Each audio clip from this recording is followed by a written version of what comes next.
So many different devices, all claiming to be the best. Is there really a quote best? Here with help plus answers to your questions in today's Tech Tips is Cliff Poe. So I want the best computer, the best phone, the best everything. Give it to me. Buy one of each.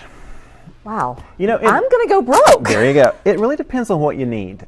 You'll find a lot of people who are just strictly in the Apple arena, and that's all they want. You'll find a lot of people who really like Windows. There's arguments between the iPhone and the Droid and the BlackBerry, which is still a player. It really depends on what you need. There are actual people out there who must have the BlackBerry. They must have the encryption that BlackBerry offers.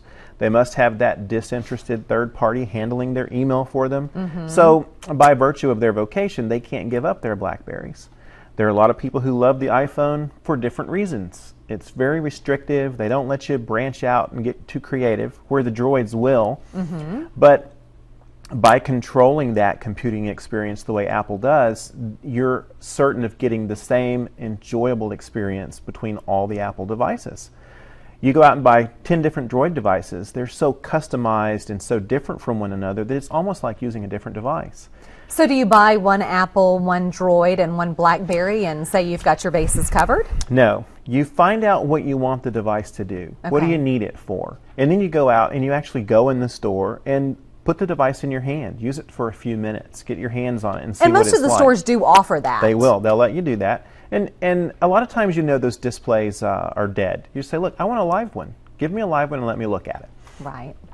And decide if that device is best for you based on the applications that are available. Again, Apple's very restrictive on what they will allow on their store, but their apps are very solid. The Android market's a little more open and they'll let more stuff get up there, but it's a little more buggy too than Apple. So what about computers? We've talked smartphones. I'm a huge Apple fan, really I am. And now, with the integration they have between the Windows and the Apple operating systems, they're pretty much one and the same. The problem is, or not the problem, the situation is Microsoft marketed really well, so everyone thinks that Windows runs the world. But I see a lot of Windows users 1 or 2 days behind a Mac. They would never go back to a Windows machine. And the hardware is a lot better. You're going to get 5 to 7 years out of an Apple device. You're going to get 3 to 5 out of a Windows device. Is that strictly because of the virus? It's not the virus, it's just the quality of the hardware is actually better. Apple has a much tougher quality control than, think about it, all the Apple products are made by Apple. The quality control is controlled by Apple. You can get Windows devices made by 20 or 30 different vendors, and you don't know what their in countries, and you don't know what their quality control is like. So Apple's more expensive, but it's better for a reason. All right, and unfortunately we're out of time to get to our Facebook page, but I know you'll answer all of those. I sure will. So never fear, Cliff is there for you. Thanks, Cliff. Appreciate it.